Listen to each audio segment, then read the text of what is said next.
Senator Cruz, nice to talk to you, and congratulations on your new book, Going Further. Thank you, Greta. Great to be with you. Senator, it was a very interesting book. I learned a whole lot that I didn't know, because we don't know much about Supreme Court justices because they live a rather cloistered life, and we just know about their confirmation hearings. But the first thing that I wonder is, you clerked in the Supreme Court for Justice Rehnquist, who was the Chief Justice, yet you wrote the book about Justice Thomas. Why? Well, I think Justice Thomas is one of the most consequential people to have ever lived. He has an extraordinary personal story, and it's a story that I think Americans need to know, that they need to hear. You look at Justice Thomas, he was born into abject poverty in rural Georgia. He faced vicious racism growing up. He had every disadvantage, and he traveled an incredible journey all the way to the utter pinnacle of American law. You know, when he was growing up, he was raised by his grandparents because his mom was not able to care for him. And his grandparents, his grandfather in particular, Myers Anderson was his name. If you want to understand Clarence Thomas, you have to understand Myers Anderson.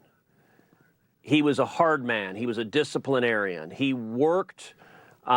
Clarence and his younger brother worked them hard. In fact, when they came to live with him, they had come from really dire poverty, and Myers Anderson said when they walked in the door, "Boys, the damn vacation is over."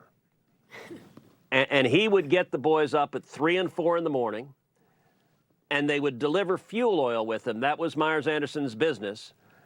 And they would do it often in the bitter cold of the winter. And he would not let the boys wear gloves because he thought wearing gloves was a sign of weakness, that they needed to be tough, they needed to be strong. And the one exception to hard work, because he would work them every waking moment, was reading. Because Justice Thomas's grandparents, they were illiterate. Neither one of them could read or write. And they wanted their grandsons to have a better life than they did. And so Clarence Thomas, as a little boy, would go to the library and sit there and just read for hours. And he became an excellent student. And at the time, he developed a desire not to be a lawyer, not to be a judge, but to become a priest. And so he went to seminary. He went to seminary for high school. He went to seminary for college. And he found great refuge in the order and discipline of the Catholic Church, of the tradition. He found great peace. But he ultimately became disillusioned with the church. And he became angry at God because he felt the church was not standing up to racial discrimination, was not fighting for civil rights. And so it ended up with him leaving the seminary and leaving the church for many years of his life because he was so disillusioned. And he went off to college at Holy Cross for undergrad and then Yale for law school. And when he was in school, he was a left-wing radical. He was angry. He described himself as an angry young man. He wore camouflage pants and combat boots. He had a poster of Malcolm X on the wall. He took part in a riot in Harvard Square. And his entire time as a student, he was a hard left radical. And so, Greta, what I try to do in this book is three things. One, tell the incredible story of Clarence Thomas's life and overcoming adversity.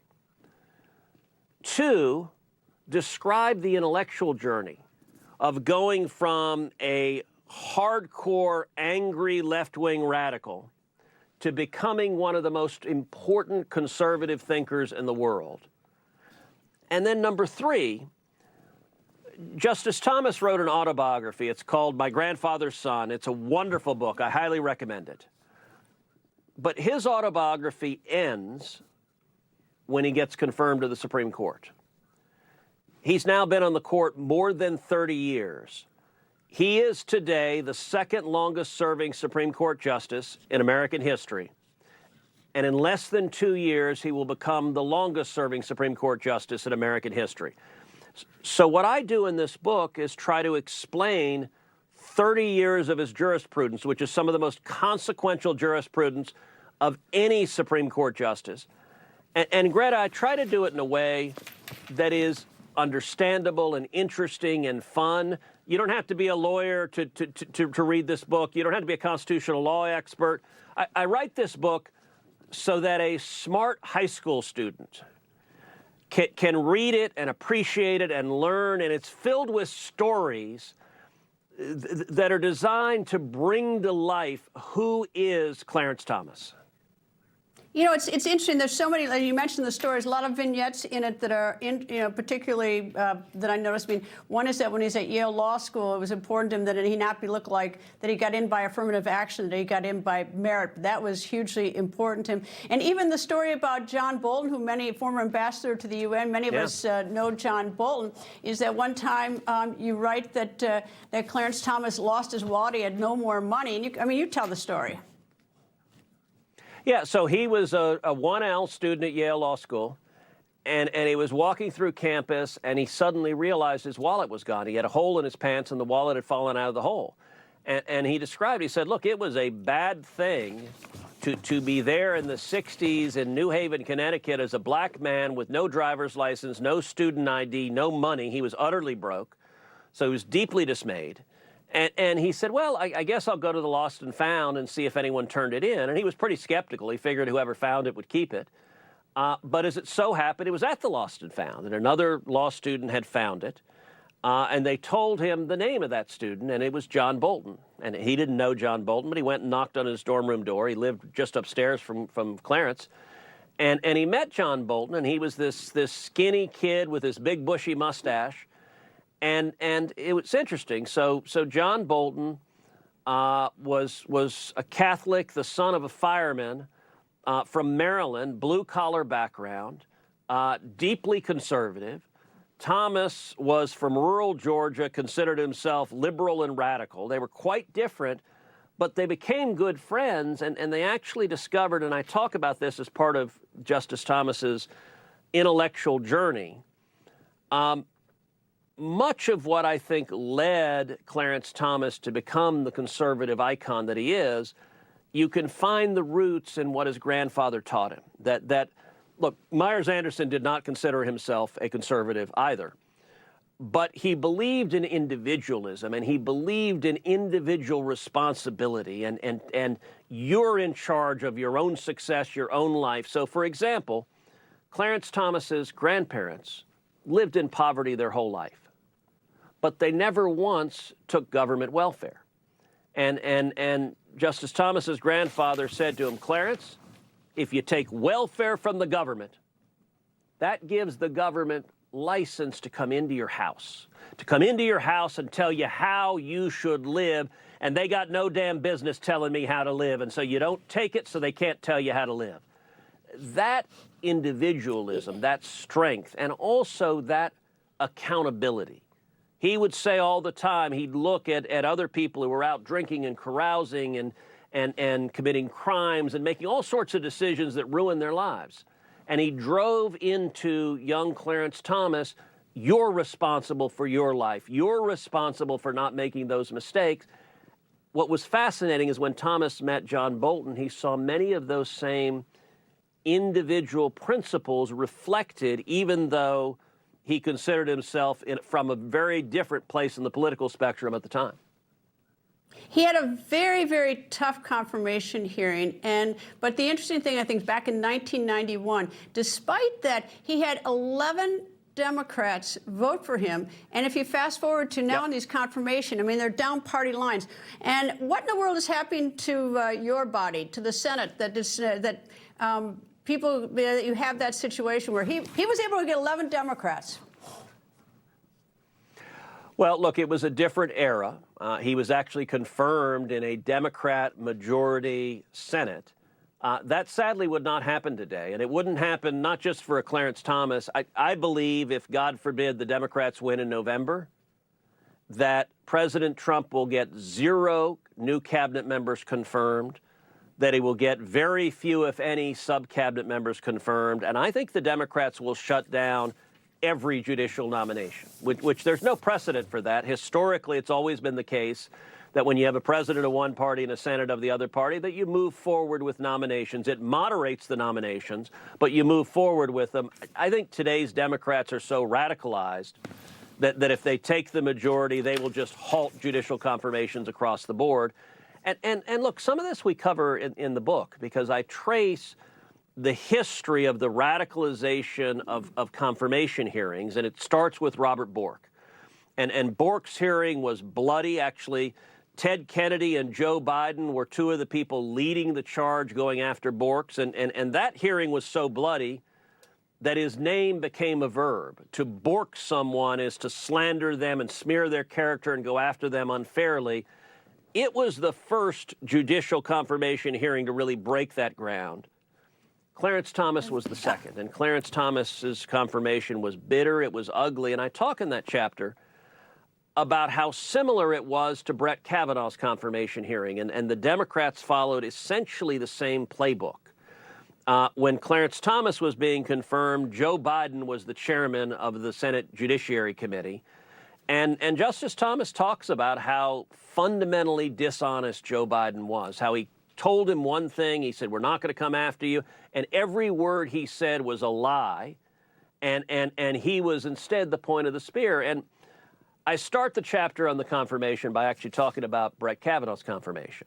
And Brett Kavanaugh's confirmation, we'd made it through the hearing, we were almost done, and at the last minute, the story broke of allegations of sexual assault against Judge Kavanaugh.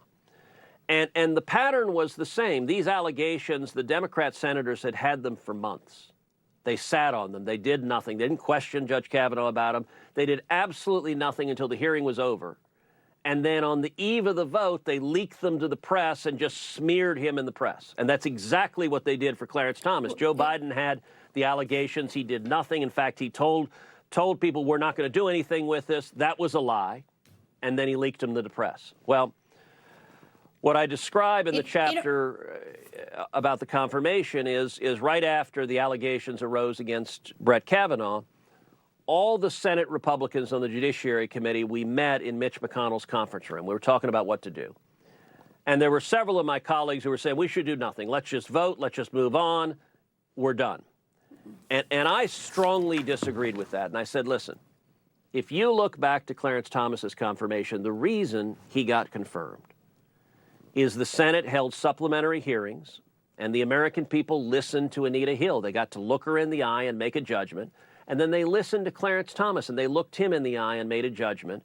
And the polling at the time showed that more than 2/3 of Americans believed Clarence Thomas and did not believe the allegations Anita Hill made. And that's why he was confirmed, because 2/3 of the Americans said, that guy's being treated unfairly, and I believe him.